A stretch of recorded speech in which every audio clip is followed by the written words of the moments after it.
जिल्हा विकास समन्वय व सनियंत्रण समिती दिशा बैठकीत विविध विभागांच्या योजनांचा सविस्तर आढावा। जिल्हा विकास समन्वय व सनियंत्रण समितीची दिशा बैठक आजपासून 2 दिवसीय बैठकीस जिल्हाधिकारी कार्यालयाच्या नियोजन सभागृहात सुरुवात झाली।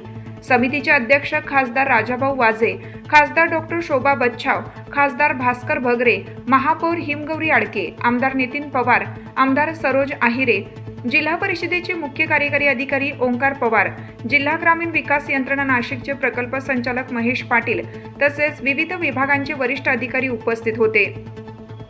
बैठकीत कृषी विभागांतर्गत राष्ट्रीय कृषी विकास योजना, परंपरागत कृषी विकास योजना, मृदा आरोग्य पत्रिका, ई राष्ट्रीय कृषी बाजार इनाम, प्रधानमंत्री फसल विमा योजना, कृषी पायाभूत सुविधा निधी योजना, कृषी तंत्रज्ञान व्यवस्थापन यंत्रणा आत्मा, कृषी क्लिनिक व कृषी व्यवसाय केंद्र योजना, किसान कॉल सेंटर, प्रधानमंत्री कृषी सिंचन योजना तसेच पीएम किसान या योजनांच्या प्रगतीचा सविस्तर आढावा घेण्यात आला। जिल्ह्यातील प्रत्येक गावातील पीक निहाय मातीचा नमुना घेऊन पीक सुधारणेसाठी परीक्षण करण्यात यावे। शेतकऱ्यांना जैविक व सेंद्रिय खताच्या वापरास प्रोत्साहन द्यावे। इनाम योजनेचा राष्ट्रीय कृषी बाजार समित्या व शेतकऱ्यांना अधिकाधिक आंतरराष्ट्रीय पातळीवर लाभ होण्यासाठी जनजागृती करण्यात यावी। आत्माद्वारे शेतकऱ्यांसाठी राबवण्यात येणारे अभ्यास परदेश दौरे आयोजित करताना जास्तीत जास्त प्रयोगशील शेतकऱ्यांसह महिला शेतकऱ्यांचाही समावेश करण्याच्या सूचना देण्यात आल्या।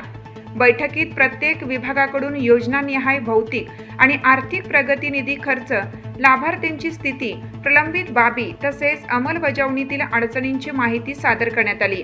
त्यावर समितीचे अध्यक्ष खासदार श्री वाजे आणि समिती सचिव तथा जिल्हाधिकारी आयुष प्रसाद यांनी संबंधित विभागांना आवश्यक निर्देश देत केंद्र शासनाच्या सर्व योजनांची प्रभावी, पारदर्शक आणि कालबद्ध अंमलबजावणी सुनिश्चित करण्याच्या सूचना दिल्या।